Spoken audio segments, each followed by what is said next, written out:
जय श्रीमन्नारायण। श्री धाम अयोध्या से आप सभी श्रद्धालु भाइयों को मंगलानुशासन प्रणाम। मैं गोविंदाचार्य गुप्तेश्वर जी महाराज। मैं अब सोशल मीडिया पर बिल्कुल नहीं आता, इंटरव्यू देना बंद कर दिया है। सोशल मीडिया पर बिल्कुल अब एक्टिव नहीं हूँ और अगले साल तक सोशल मीडिया का मेरा अकाउंट बिल्कुल बंद हो जाएगा। संभवतः फोन रखना भी अगले साल से बंद कर दूंगा। मुझे समय नहीं रहता।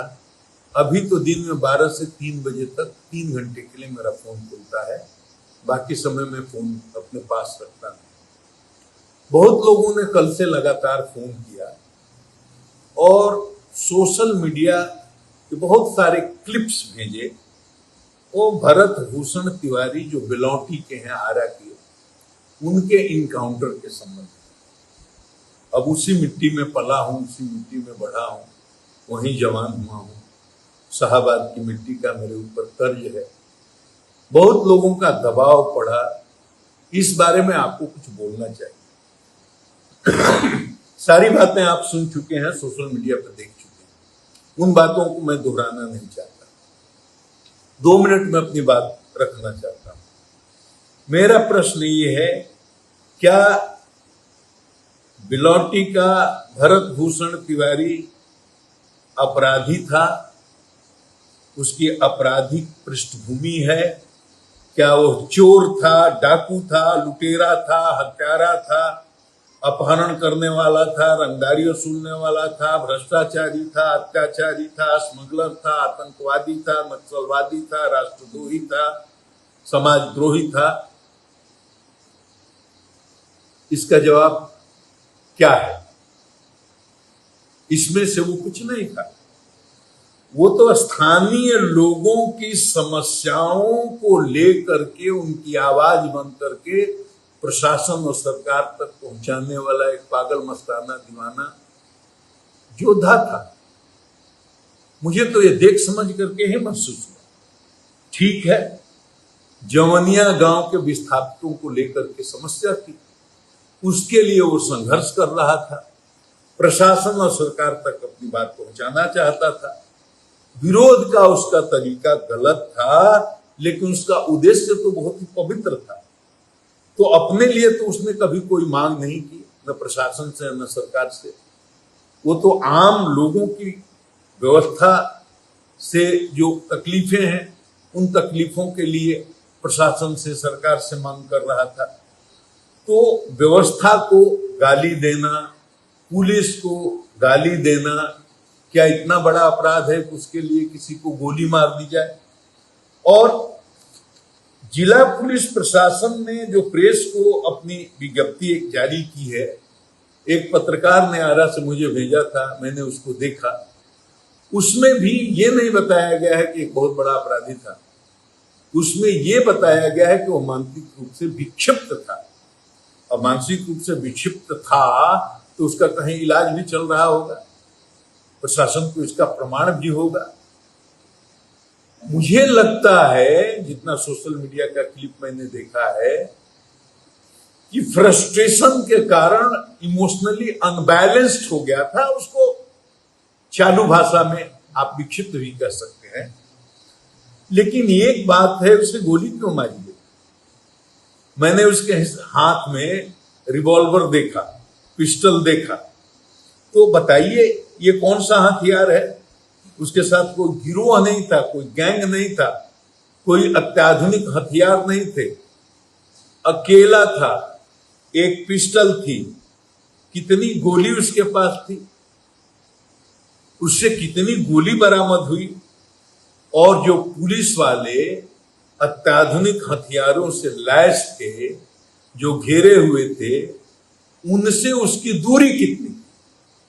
मुझे तो देखने से लगता है 200 मीटर से ज्यादा की दूरी पर थे लोग। और किसी भी पिस्टल की मारक क्षमता कितनी दूरी तक होती है?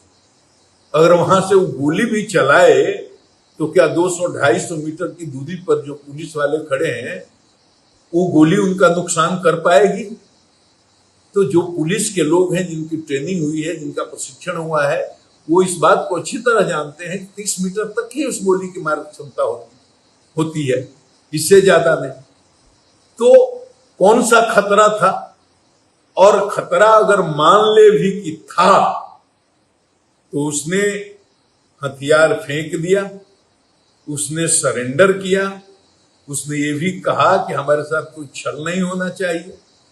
अब जब तक उसके हाथ में पिस्तौल थी तब तक हम खतरा मान भी लेते हैं। आप सेल्फ डिफेंस में गोली चलाते तो चलिए, एक बहाना भी था, लेकिन जब उसने हथियार फेंक करके आत्मसमर्पण कर दिया, निहत्था हो गया, तो ऐसा कौन सा खतरा पुलिस बल पर आ गया कि अत्याधुनिक हथियारों से उस पर गोलियों की बौछार की गई, उससे गोली लगी। तो ये क्या है?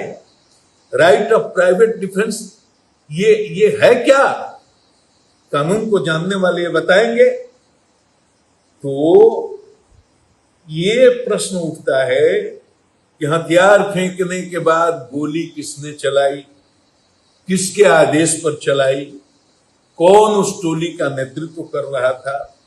ये सब लोग हत्या के दोषी हैं। प्रथम दृष्टया ये पुलिस मुठभेड़ इनकाउंटर का, जेन्युइन इनकाउंटर का मामला नहीं लगता।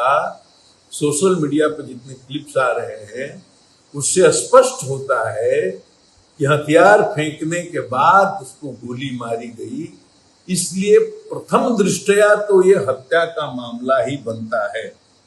मेरा विचार जानना चाहते थे तो मेरा विचार ये है कि FIR होना चाहिए, गिरफ्तारी होनी चाहिए, SIT बनाकर एक माननीय उच्च न्यायालय के माननीय न्यायाधीश की निगरानी में इसका अनुसंधान होना चाहिए और इसका स्पीडी ट्रायल होना चाहिए। सारे दोषियों को सजा होनी चाहिए, विभागीय कार्रवाई प्रारंभ करके उनकी बर्खास्तगी की कार्रवाई भी होनी चाहिए। और सारी बातों में DGP को या मुख्यमंत्री को गाली देने से कोई फायदा। थाना में कस्टोडियल डेथ हो जाता है, उसमें DG और मुख्यमंत्री कुछ नहीं कर सकते। पुलिस की ट्रेनिंग का दोष है। गाली दे रहा था इसलिए आप पागल हो गए, आपके अहंकार की चोट लग गई, परेशान कर दिया था इसलिए आपने उसको गोली मार दी, उसकी हत्या कर दी। ये बहुत ही गैर कानूनी काम है। मैं इसकी निंदा करता हूं और सरकार से ये मांग करता हूं कि इस कलंक को धो ले और दोषियों को कड़ी से कड़ी सजा देने का यत्न करे। और मेरी संवेदनाएं मृतक के परिवार के साथ हैं। जय हिंद, जय श्री राम।